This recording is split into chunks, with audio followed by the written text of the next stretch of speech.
Assalamualaikum warahmatullahi wabarakatuh. Perkenalkan, nama saya Harits Afif Nuzardi dari kelas 10 IPA 1 SMA IT Taufik Bogor.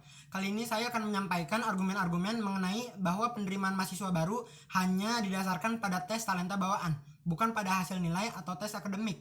Saya dari pihak pro. Pertama-tama dikutip dari salah satu website, yaitu website edukasi.kompas.com, bahwa tes minat bakat dilakukan untuk mengetahui pilihan prodi bagi siswa SMP yang akan melanjutkan pendidikannya ke SMA atau sederajat, maupun siswa SMA yang akan melanjutkan pendidikannya ke perguruan tinggi sesuai dengan minat dan potensi yang dimilikinya. Kemudian saya ingin menyampaikan bahwa saya setuju mengenai penerimaan mahasiswa baru hanya didasarkan pada tes talenta bawaan. Mengapa?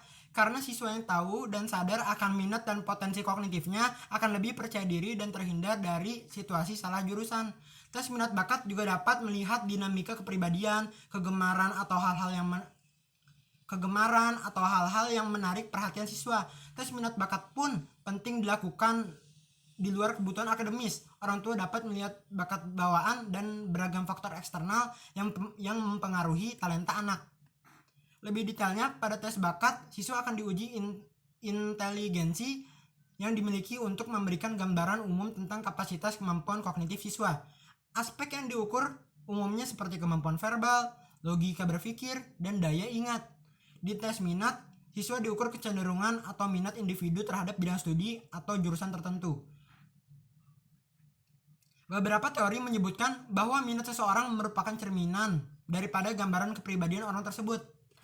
Selanjutnya, saya ingin menyampaikan bahwa dikutip dari salah satu website, yaitu website www.konsultanpsikologijakarta.com, bahwa tujuan dari tes ini adalah membantu menemukan minat dasar yang dimiliki seseorang. Setelah diketahui minat dasar yang dimiliki seseorang, ada tidaknya minat terhadap sesuatu, arah minat individu, serta kuat lemahnya minat yang dimiliki, maka dapat digunakan untuk membuat individu yang bersangkutan menjadi pekerja keras atau orang yang berminat memiliki penyesuaian diri yang baik dan efektif.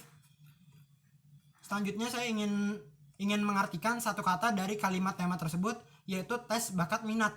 Tes bakat minat di sini adalah rangkaian tes dan analisa yang menggambarkan kemampuan kognitif, karakteristik minat, serta kepribadian siswa terhadap suatu bidang atau jurusan tertentu. Kemudian ada pertanyaan, adakah UUD mengenai minat bakat?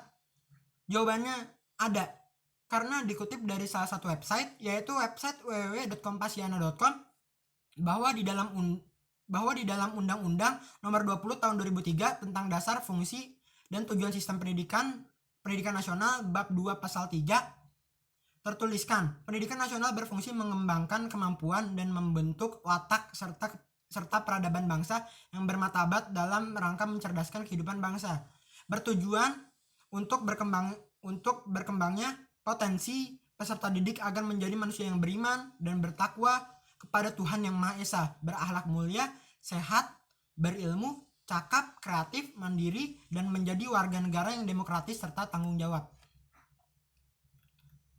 Kemudian pada bab 5 pasal 12 ayat 1 poin B tertulis, setiap peserta didik pada setiap satuan pendidikan berhak mendapatkan pelayanan pendidikan sesuai bakat, minat, dan kemampuannya. Sesuai dengan peraturan tersebut, sekolah harus mampu mengetahui masing-masing bakat dan minat peserta didik, khususnya guru kelas yang setiap hari bertatap muka dalam kegiatan belajar mengajar. Sehubungan dengan hal ini, penulis ingin memaparkan cara menggali dan mengembangkan bakat dan minat yang dilakukan dengan tes. Itu bisa dilihat di website websitenya, yaitu website www.kompasiana.com. Kemudian dapat disimpulkan bahwa tes minat adalah cara yang tepat menerima mahasiswa baru karena anak mempunyai bakat dan minatnya masing-masing.